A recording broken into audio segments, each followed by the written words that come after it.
This is the Dollemore Daily, and I'm Jesse Dollemore.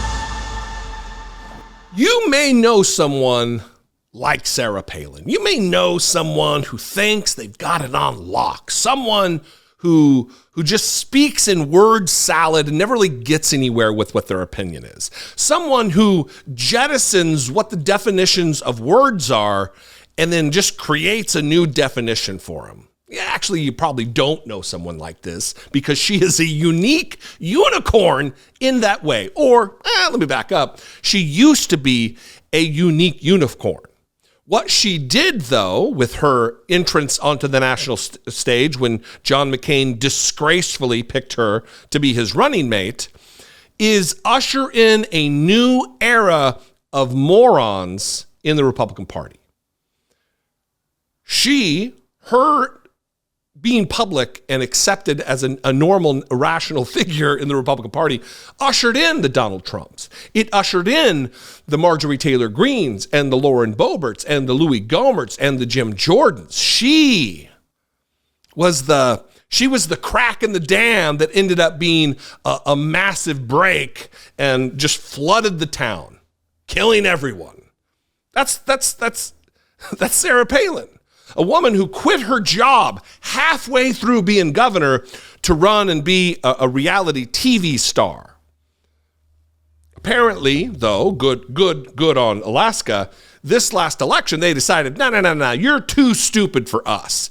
Even you, Sarah Palin, even us in Alaska think you are too stupid. She was on with the dick pic extraordinaire, the guy who got fired from Fox News for sending pictures of his genitals around to the employees, Eric Bolling, and she's talking about the insurrection. And I want to play this clip because it is important because it is a drumbeat right now. Republicans believe if they say that the insurrection wasn't an insurrection enough times, they believe if they say it wasn't violent enough times, maybe over time, people will start believing it, even though we all witnessed what happened on the insurrection, the day of the insurrection. We witnessed the violence. We've heard the stories.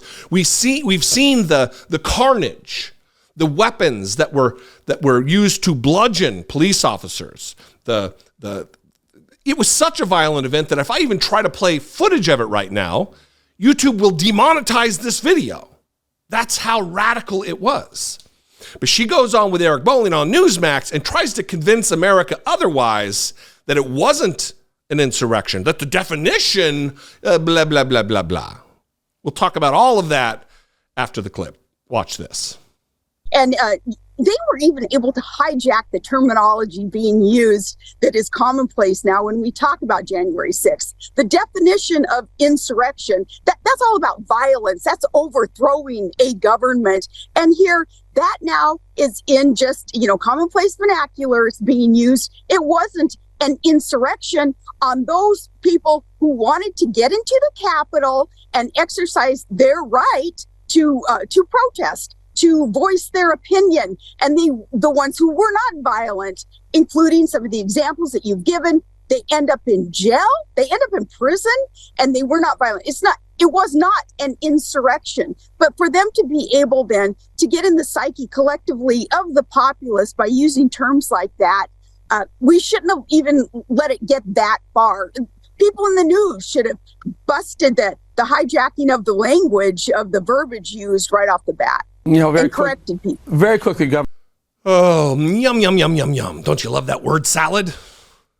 The definition is, and then doesn't say it, the definition is all about violence. Well, let's use that as a jumping off point, Sarah, shall we?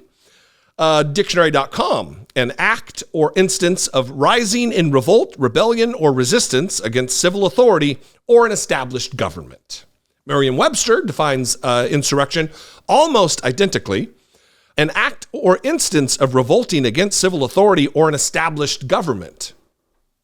You see, it doesn't necessarily mean violence, although this was a violent insurrection. That's why people use the modifier, violent insurrection.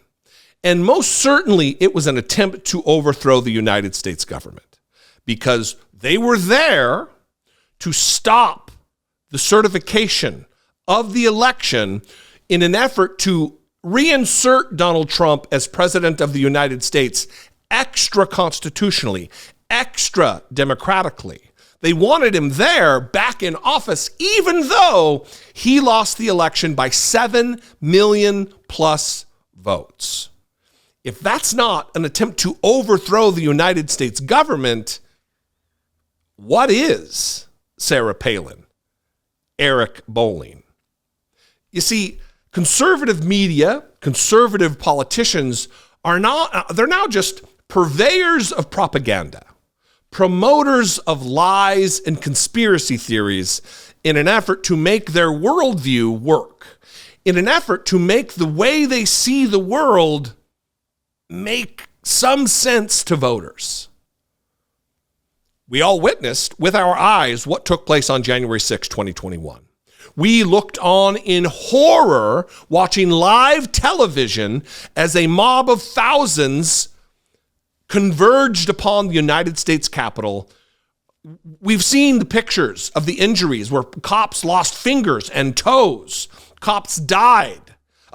Michael Fanone had a heart attack as he was being jammed in the neck with a taser over and over and over and over again by an insurrectionist. But that's not violent. You see, Sarah Palin is no better than the Andrew Clydes of the world, who called it a normal tourist event.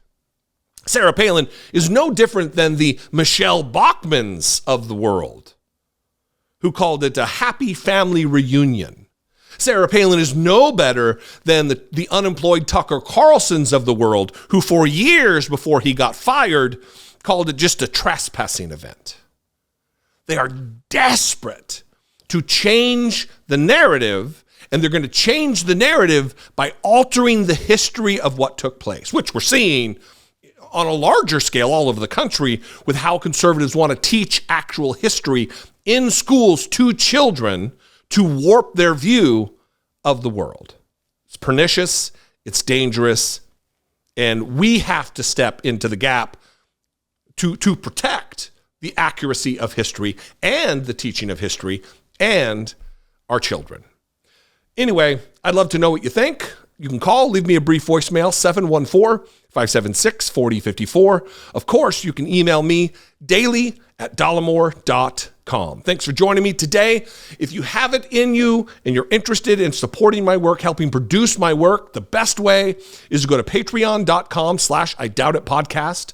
You can pick a tier, see what's involved. We send out a yearly gift. It really is great. We love our Patreon family.